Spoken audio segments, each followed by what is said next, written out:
preparasyon at mga paalaala ngayong selebrasyon ng Pasko at Bagong Taon, ating alamin kasama si Fire Senior Superintendent Annalie Atienza, ang tagapagsalita ng Bureau of Fire Protection. Magandang tanghali po sa inyo, ma'am.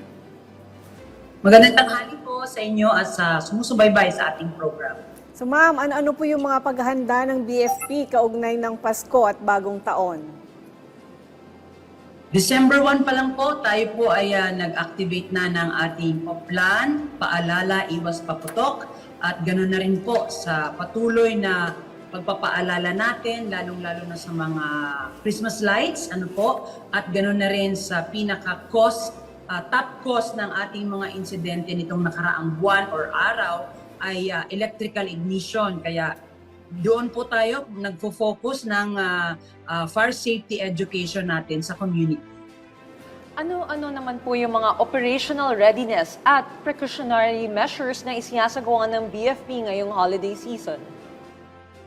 Siyempre po, ang buong pwersa ng BFP ay 24/7 ready to respond. So nandyan din po yung ating mga personnel na nagkakandak ng rekorida. Morning, noon, and night, umiikot po tayo sa matataong lugar using our public address system ng fire truck. So by the visibility pa lang, somehow, na conscious yung ating mga kababayan at nare-remind sila dito sa preparation ng ating Christmas at New Year celebration po. Ma'am, para sa kaalaman ng ating mga kababayan, ilan po ba ang naitalang insidente ng sunog sa mga nakaraang holiday season? Ano po ba ang kadalasang sanhi nito? Mga Christmas lights lang po ba? Recently po sa ating datos from December 1 to 24 ay nagkaroon na po tayo ng 724 fire incidents nationwide po ito, ma'am, no? Compared po nung nakaraang taon, 1,112.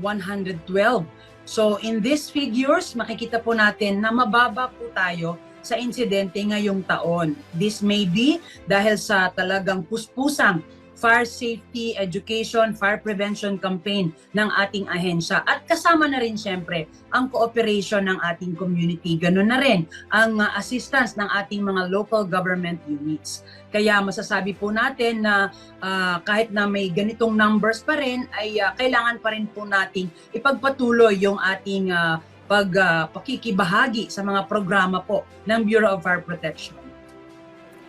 Kung ikukumpara po ba to sa mga nagdaang taon, bumaba na ba o nananatiling mataas ang bilang ng fire incidents dulot ng paputok? Sa firecrackers naman po, ang atin pong nakitang trend ay mababa. Sa ngayon, simula po nagkaroon ng pandemic, bumaba ang ating trend ng firecracker-related fire incidents. However, simula po ng 2021, 2022, 2023 at ngayong taon, nasa 2023 po ang pinakamataas. As of now, 15 po ang ating fire incidents related sa firecrackers. So ma'am, ano naman po yung mga paraan na inyong maibabahagi para maiwasan ang sunog na sanhi ng paputok bukod po sa pagre-remind constantly?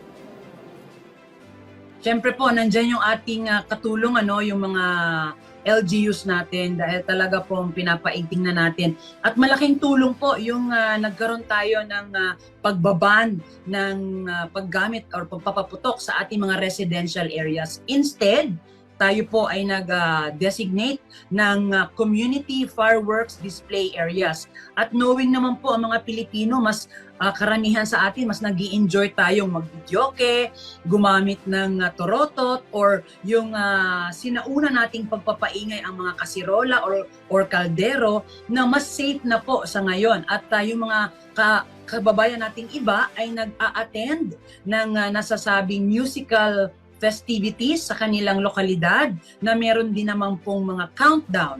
At doon, nandun po yung ating fireworks display na sigurado tayong safe dahil nakaantabay po ang puwersa ng Bureau of Fire Protection sa area.